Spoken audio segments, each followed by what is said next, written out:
Di luar sana, ada kisah-kisah yang tak pernah masuk berita. Kisah yang hanya menjadi bisikan di antara keluarga, teman, atau tetangga. Selamat datang di Cikawe Project, tempat berkumpulnya cerita kiriman warga.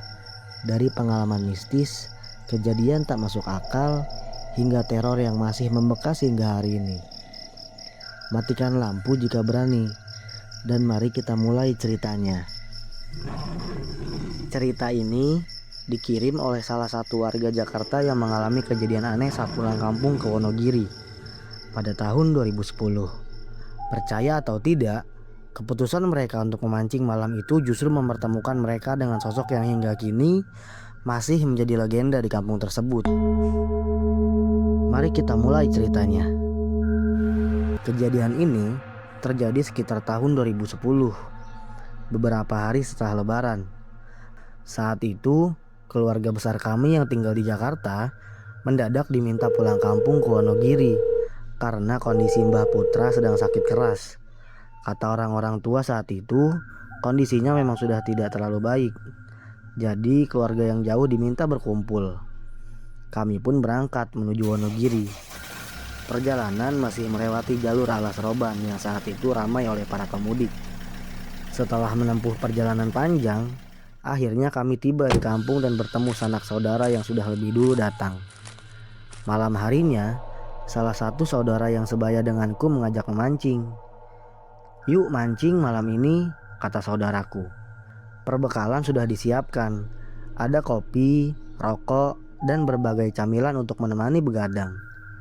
Sebelumnya aku sempat mendengar warga sekitar sedang membicarakan sosok yang mereka sebut pocong wedon.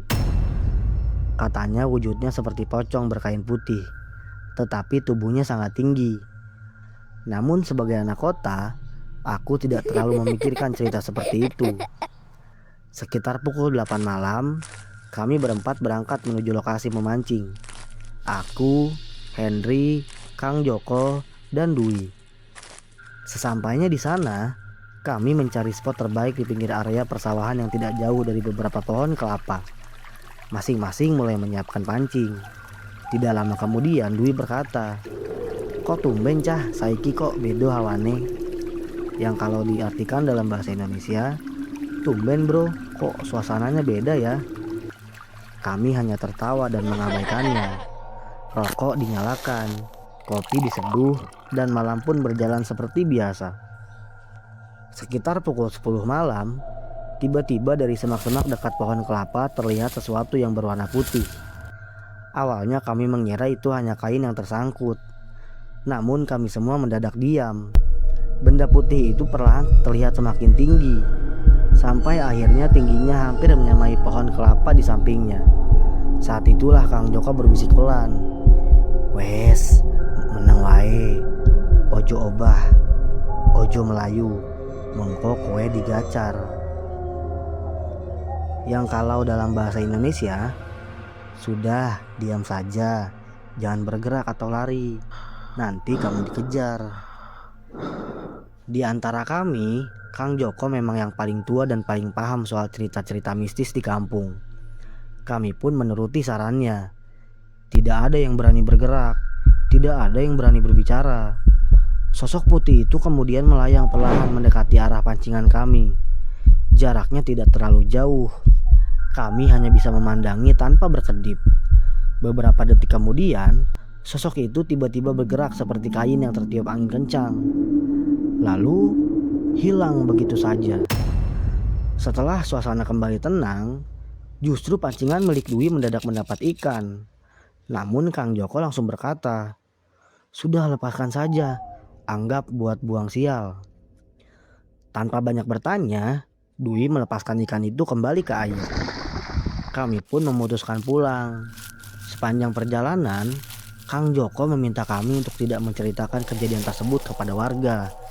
Katanya, kalau sampai menyebar, orang-orang bisa takut beraktivitas di malam hari. Sekitar pukul 12:30 dini hari, kami tiba di rumah masing-masing dan langsung beristirahat. Keesokan paginya, aku dipanggil oleh Mbah.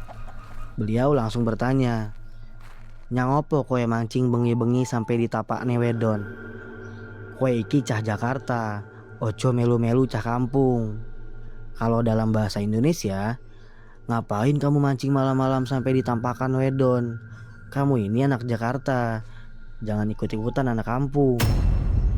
Dalam hati aku langsung berpikir, wah pasti ada yang bocor nih. Yang membuatku heran adalah kami tidak pernah bercerita kepada siapapun. Rasa penasaran akhirnya membuatku mengajak Dwi kembali ke lokasi siang harinya. Kami berdua berangkat sambil membawa amunisi, sebotol anggur merah. Namun ketika sampai di lokasi, kami dibuat merinding.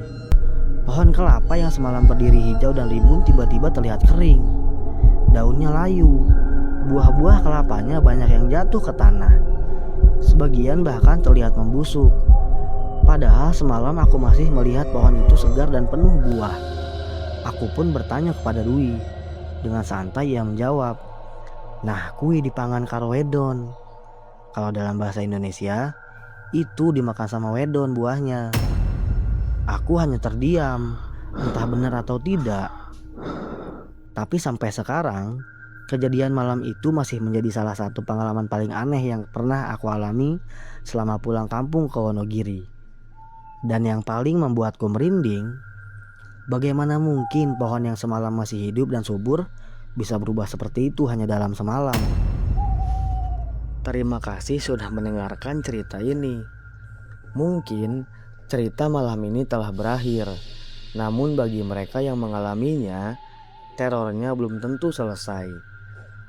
Kalau kamu memiliki pengalaman serupa, kamu bisa kirimkan ceritamu ke CKW Project.